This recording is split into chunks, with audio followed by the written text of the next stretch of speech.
Bom, retornando aqui à deriva continental, é uma teoria hoje em dia bem aceita, né, na sociedade, mais ou menos. Ela, na verdade, foi cunhada por um alemão, mas esse cidadão aí, o Abraham Ortelius, em 1596 ele já deu umas ideias, né, mas em 1596 ninguém estava muito preocupado com isso. Ele era holandês, publicou um livro chamado Tesouros da Geografia. Ele acreditava já que os continentes não estavam sempre onde eles estão agora.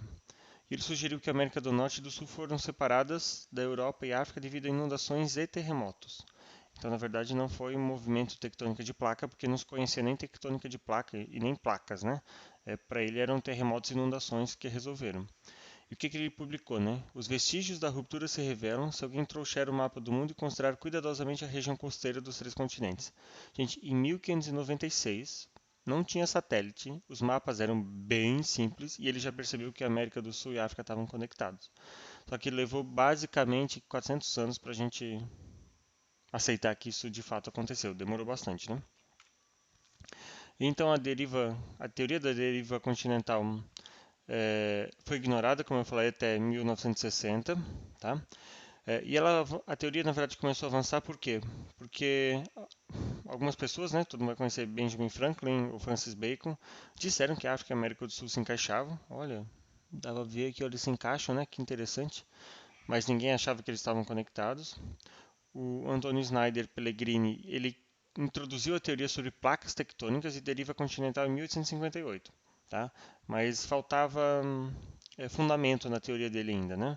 Porque se tinha ideia, inclusive, que a crosta era fixa. Então ele entendia que haviam placas, porque inclusive os vulcões identificam isso, mas haviam problemas teóricos, né, na hipótese dele. Até que Alfred Wegener, que viveu entre 1880 e 1930, publica a teoria. O problema é que o Alfred ele era meteorologista. Ele não era geógrafo, geólogo, enfim. E como meteorologista ficou difícil o pessoal acreditar muito nele, tá? Vou contar um pouquinho a história dele. Ele se formou depois em astronomia, né, em 1904, pela Universidade de Berlim, uma universidade de renome, e ele foi para a Groenlândia estudar circulação polar em 1911, tá?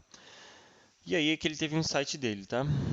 Porque ele encontrou em Mel Marburg um artigo que listava fósseis idênticos de animais e plantas encontrados dos dois lados opostos do Oceano Atlântico. Ainda não tinha um artigo do Juarez, né? O Juarez já devia estar tentando submeter o trabalho, mas o Alfred já encontrou em 1911 um artigo que mostrava essas possíveis conexões, né? E, enfim, como é que eles se dispersaram, né? A pergunta estava no ar. Ele percebeu que as linhas costeiras da América e da África do Sul se encaixavam, né? Ele encontrou formações geológicas em grande escala nos continentes separados, né? A gente tem as montanhas Apalaches nos Estados Unidos e as terras altas da Escócia, mas a gente também tem aqui na região sul do Brasil. Depois vocês procurem no Google, rochas de Karoo, tá? Nessa região da África do Sul, são as mesmas que ocorrem aqui na região de Sombrio e Torres, né? Ali na divisa com o Rio Grande do Sul. Então a mesma formação geológica está ali em Torres, que é o fim da Serra do Mar chegando até a região bem litorânea, né? E tem umas montanhas, umas formações rochosas ainda no alto mar. Alto mar não, né? Ali no mar a gente consegue ver em Torres. E a mesma coisa ficou lá do lado da África, tá? Além disso, os fósseis de plantas tropicais, como samambaias e cicas encontrados no Ártico, né, indicavam uma possível conexão. E aí, em 1915 ele publica A Origem dos Continentes e Oceanos, tá? E onde ele apresenta a teoria da deriva continental, que é esse livro ali, está disponível na internet para vocês procurarem. Ele publicou em alemão, o que também dificultou um pouco o acesso a essa literatura, né? Porque não era um idioma muito usado na ciência. E ainda mais Primeira Guerra explodindo, né? O que ele vem trazer no livro dele? 300 milhões de anos atrás, os continentes formavam uma única massa de terra que ele chamou de Pangeia. Tá? O Pangeia começou a se fragmentar sob a forma de uma falha, ou de muitas, né? E começaram a se mover, tá? E se afastando uma das outras. Então, o Alfred Wegener foi o primeiro a sintetizar evidências de vários campos da ciência, como geologia, geofísica, paleontologia e biogeografia, e criou uma teoria muito importante na biogeografia, que é a teoria da deriva continental. Então, vou tentar ilustrar para vocês. Vocês podem depois olhar esse site aqui, como é que são os continentes, né? 650 milhões de anos atrás não tinha planta ainda, né? As plantas surgem mais ou menos 400 milhões de anos atrás, elas começam a sair dos lagos primordiais. Então essa era a ideia dos continentes. Eles estavam muito submersos, né? Muito mais oceano e gelo, tá? Só para vocês terem uma ideia onde estava o que hoje é a Amazônia, Brasil, uma parte, né? Mas isso é muito difícil de estabelecer com 650 milhões de anos atrás, né? 514, essa é a cara do planeta, né? 458 milhões de anos, 425 milhões de anos e 390 milhões de anos, que Gondwana, lá o Euramérica, né? A Sibéria lá em cima, 356 milhões de anos, carbonífero, a gente já tinha animais circulando, plantas circulando pelo planeta, tá? 300 milhões de anos, basicamente surge a Pangeia, né? Tá aqui, ó, o grande continente, tudo bastante unido, tá? 255 milhões de anos atrás aqui da Pangeia, a gente tem alguns grandes desertos, né? Acredita-se, né? Algumas regiões de vegetação um pouco mais densa, porque chovia mais, tá? Por conta das correntes marítimas, a gente vai ver isso numa aula. 237 milhões de anos atrás, algumas coisas começam a se separar, né? Vocês podem observar com detalhe. 195 milhões de anos atrás já tem dinossauro, né? A gente tem aqui, ó, aquela cadeia de montanhas que vai conectar a América do Sul e a África do Sul, então está aqui, né? Tudo conectado à Antártica, então a fauna e flora circulava por essa região, a tal da flora gondwana, né? A América do Norte está aqui, estava todo mundo muito conectado. A África e a Europa, perdão, a Europa não existia muito, né? Índia também não existia, essas regiões ainda não estavam muito claras, né? A Índia vai soltar daqui para migrar para lá depois, tá? Então prestem atenção, a Índia vai começar a migrar em breve, né? Esse monte de ilha a gente não tem registros ainda. A gente se separa aqui da América do Norte 152 milhões de anos atrás. A Europa é um grande mar, né? A gente tem aqui o Oceano de Tétis formado, o Pacífico já estava aqui, tá? 94 milhões de anos atrás, vejam que a gente já se separa da África, toda aquela região do Oriente Médio não existe ainda, a América do Norte tem grandes oceanos ainda, né? Aqui as cadeias de montanha que a gente encontra. A Europa estava se formando junto, tá? Aqui parte da China, né? E a Índia se desprende, ó, e começa a sua migração. Madagascar ainda está preso aqui à Índia, tá? A Austrália começa a migrar para essa região, né, em direção ao Equador, e a Antártica começa a ficar isolada aqui nos polos, tá?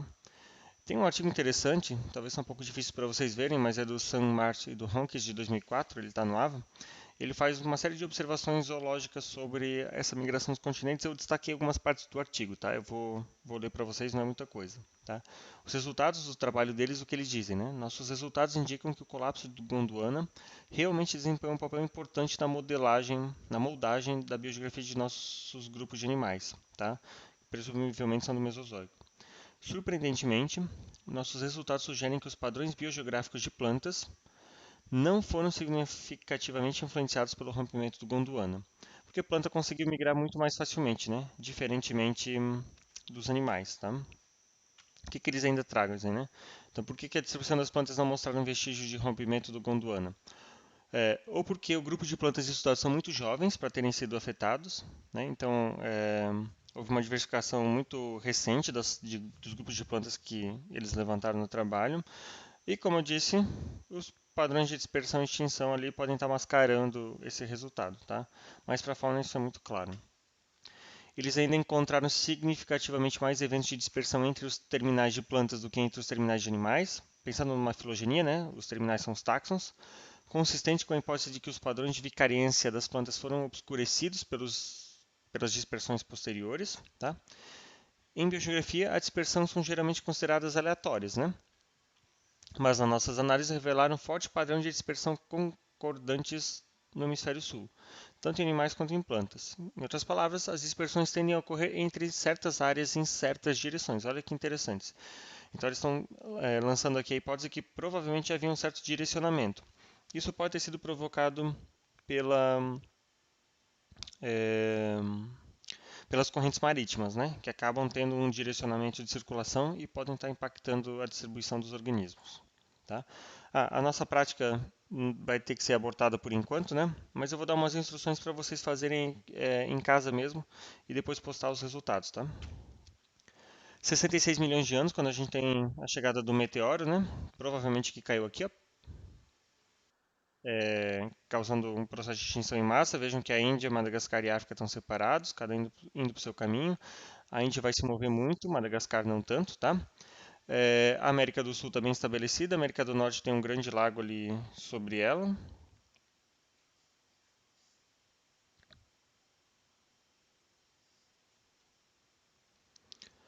A Antártica está conectada ainda com a Austrália e a gente tem uma certa conexão aqui que facilita a migração de espécies, tá? Principalmente de plantas.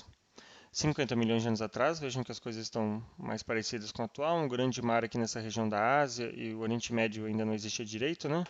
Índia migrando basicamente, Austrália se separando, aquelas. Aqui eu não lembro se é Java ou Nova Zelândia que vai dar origem, mas a gente já tem o Pacífico, o Atlântico e o Índico formados. Tá? 14 milhões de anos atrás, a Antártica já está congelada, Índia começa, já se conectou aqui com a Ásia, né, e começa a empurrar para formar o Himalaia. O platô aqui do Tibete já se forma, só que vai dar origem a um deserto, né? O Oriente Médio se formando, a Groenlândia está aqui se separando da América do Norte, né? Europa até que está bem estabelecida, e a gente ainda não está conectado à América do Norte, tá? Isso vai vir depois. 18 mil anos atrás, a gente tem aqui ó, uma grande última era do gelo, né? Uma grande calota de gelo sobre essa região, parte da Europa, inclusive. A Antártida e toda essa região congelado, né? Hoje muito menos. Então o mar estava bem mais baixo do que na atualidade. Madagascar ficou basicamente parado, muito próximo à África do Sul. A Índia empurrou, de fato, continua sendo empurrada, né? Por isso que a região ali do Himalaia chega às áreas mais altas do mundo. Os Andes já estão aqui muito bem formados. A Austrália está aqui migrando, né? Com uma área maior por conta do recuo do mar. E toda essa região aqui da Indonésia, né? Que eles chamam de Indochina, está acima do nível do mar. Quando o mar recuar, por conta do derretimento dessas calotas aqui, naturalmente, isso aqui tudo vira ilha, que é o que acontece na atualidade, né? Então esse é o mapa atual. Se prevê para 50 milhões de anos mais ou menos isso. Nós vamos migrando para cima, né? A África se junta muito mais com a Eurásia. A Austrália está aqui, continua isolada, coitada. Madagascar está aqui. A Antártica começa a subir, substituir a América do Sul, né? 150 milhões de anos, mais ou menos se prevê essa configuração, tá? 250 milhões de anos nos unimos todos numa grande família novamente, tá? Então essa é a representação dos continentes. Vocês podem ver ali as movimentações, né, da Índia, por exemplo, se deslocando, né, encaixando lá junto com parte do que é China, enfim, a Austrália se movendo. E esses pontos vermelhos são regiões de vulcanismo, tá? Tem um vídeo aí no YouTube, se vocês procurarem, que mostra a mesma coisa. Eu vou pulá-lo neste momento na aula virtual, tá? Mas a deriva contínua, como eu falei, não foi aceita por muito tempo, né? Porque primeiro a Terra era fixa, a mesma ideia de dizer que a Terra tinha 6 mil anos, né? Depois se sabia que ela já não tinha, mas que energia conseguiria movimentar continentes inteiros, né? Então, para tudo, como ela era fixa, essa ideia foi difícil de ser aceita. Como eu falei, o Alfred não era meteorologista, então ele não era do meio geológico. Imagina, vem alguém que não é botânico começar a propor teorias muito doidas em botânica, né? O pessoal não vai aceitar de início, vocês sabem disso. Como a gente já discutiu, revoluções científicas desafiam paradigmas, né? E é difícil a gente quebrar alguns deles. E algumas suposições não subsidiadas por evidências geológicas. Claro, era uma hipótese, né? O Alfred ele fez algumas assunções que nem sempre estavam totalmente corretas, tá? Mas a teoria dele hoje é muito bem aceita, né? Inclusive ele errou no cálculo da velocidade de afastamento dos continentes. Hoje se sabe, né, que essa velocidade varia um pouco, em alguns anos é maior, outros é menor, mas se não me engano são 3 a 4 centímetros que a América se separa da África. Vocês podem procurar depois na internet com mais detalhes, tá? Mas esse valor já foi mais alto, já chegou a 12 centímetros por ano, tá? Voltando ao trabalho do Sam Martin e do Ronquist de 2004, que é uma leitura muito interessante, tá? Ela é longa, então eu sugiro que façam em partes. O que eles vêm trazer, né? Eles têm um tema lá que é troca transantártica. Em animais, a dispersão transantártica entre a Austrália e o sul da América do Sul foi significativamente mais frequente do que qualquer um dos eventos de dispersão envolvendo Nova Zelândia e outras massas continentais, porque havia uma conexão por muito mais tempo. Se vocês retornarem no vídeo, vocês vão ver, né? A dominância da dispersão transantártica também enfatiza a importância da rota antártica na troca da fauna do sul. Essa rota foi estabelecida durante o final do período Cretáceo e no início do Terciário, quando os Andes meridionais se conectavam através do arco Scotia à Península Antártica. Havia, como eu disse, uma conexão, né? Que por sua vez estava conectada à Austrália através do leste da Antártida e não foi destruída até o final do Eoceno, ou seja, 35 milhões de anos atrás. Então, até 35 milhões de anos atrás, com certa dificuldade, claro, se migrava da América do Sul, passando pela Antártica e indo para a Austrália. E por fim, fósseis paleogênicos de marsupiais da Antártica documentam ainda a importância da rota de dispersão transantártica. E lembrem que a gente já discutiu, né? A fauna marsupial era muito comum na América do Sul, é muito comum ainda na Austrália e esteve presente também na Antártica até que foi extinta, obviamente, por conta do frio, né? Então, mais ou menos, esse aqui é um mapa de 50 milhões de anos, mas havia essa conexão possível de migração, né? E como o planeta estava mais quente nesse período, não tinha tanto gelo, alguns animais conseguiam fazer essa rota migratória, né? Depois ela foi destruída. Aqui no Cretáceo com 94 milhões de anos, né? Essa rota é muito mais evidente, tá? Então, a América do Norte e a América do Sul estavam conectadas durante o Cretáceo Médio, 100 milhões de anos, está aqui, ó. Através de um arquipélago, tá? Então havia uma série de ilhazinhas aqui que possibilitavam conexões, tá? Eles chamam de Proto-Caribe, né? Que vem depois da origem do Caribe. Essa conexão envolveu uma primeira invasão de mamíferos placentários e marsupiais, tá? Então já começa uma primeira migração, depois vai se intensificar muito mais quando o Istmo do Panamá se forma, mais ou menos 15 milhões de anos atrás, ou algo como isso, né? Mas, de fato, só 3 milhões e meio de anos atrás é que a conexão está completa. Então, antes era uma sequência de ilhas, né, que alguns animais conseguiam transpor, outros não. As plantas também tinham certa facilidade, mas com a formação do istmo de fato há 3 milhões e meio de anos atrás, essa migração é muito mais rápida, tá? E o que tem no final do século passado, né? E no comecinho desses últimos anos, de 2000 dos anos 2000, né? A gente tem a teoria da biogeografia de ilhas, que vai ter uma aula específica sobre isso, publicada pelo McCurter e Wilson, tá? Explica a relação entre a área de uma ilha e o número de espécies que ela contém, mas não só isso, né? É um monte de modelo matemático, mas vamos deixar para a próxima aula, tá? Que é a análise desse livro aqui. E hoje em dia, eu só quero reforçar que trabalhos de biogeografia precisam envolver biologia molecular, porque senão a gente pode estar lançando hipóteses não baseadas em homologia, e sim em homoplasia. E aí a gente pode ter inferências incorretas, tá? Então, a biogeografia hoje é muito baseada em biologia molecular. Se estabelece regiões biogeográficas e com os modelos matemáticos e moleculares a gente consegue entender muito mais vicariâncias, dispersões, que são conceitos que vocês estão elaborando na cruzadinha de vocês, tá? Então tá aqui, ó. A gente vai entender a ocorrência desses organismos, né, com base em filogenia hoje em dia, tá? Não tem mais alternativa. Aqui, quem quiser estudar primatas, né, esse trabalho veio mostrar um pouquinho sobre isso, tá? E no Brasil, né? O que a gente tem de biogeografia no Brasil? Não tem muita coisa. No período aí pré-biogeográfico, que a gente pode chamar, né? A gente tem os primeiros relatos em cartas e descrições, no século XVI e XVII, ou até a carta de Pedro Álvares Cabral e do Caminha, né, para Portugal. Elas citam um pouco das nossas espécies, mas de forma muito genérica, tá? Uma das primeiras viagens de fato científicas foi do Jean de Lery, Lerin. Ele descreve flora, índios, animais, enfim, tudo para a coroa francesa conhecer, né? Para explorar, de fato. Mas esses são os primeiros relatos sobre a nossa biodiversidade. Tá? O que mais descreveu foi Auguste de Saint-Hilaire. Ele foi um botânico, ele viajou boa parte do Brasil, tá? Descreveu paisagens que ainda existem. É bem interessante que no interior de Minas Gerais muitas áreas estão identificadas na descrição ainda que o Saint-Hilaire fez de rochas e formações, a diversidade ambiental e cultural e começou a fazer levantamentos de fauna e flora, tá? Mas era muito estrangeiro que trabalhava no Brasil. Quem quiser conhecer um pouquinho mais sobre a história do Auguste de Saint-Hilaire, tem um herbário virtual só dele. O livro, as anotações de mão dele estão escaneadas e obviamente que a gente não vai conseguir ler esse francês, né?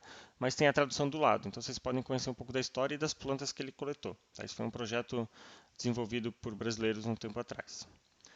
A outra parte biogeográfica do Brasil é a Flora Brasiliensis, publicada pelo von Martius, que foi produzida entre 1840 e 1906. Tá? Descreve mais de 5 mil espécies, o primeiro volume, né? Na verdade tem tratamento de 22 mil até o final da obra. e é o primeiro relato de distribuição de espécies de plantas do Brasil, tá? E que está sendo refeito com a flora brasileira agora. O professor Josafá Carlos Siqueira, ele comenta que falta integração entre muitas áreas no país, faltavam cursos de pós-graduação, faltava estudar a biogeografia, tá? E que a gente tem esquecido o espaço urbano dentro da biogeografia, que é uma área nova, discutir biogeografia com base no espaço urbano, tá?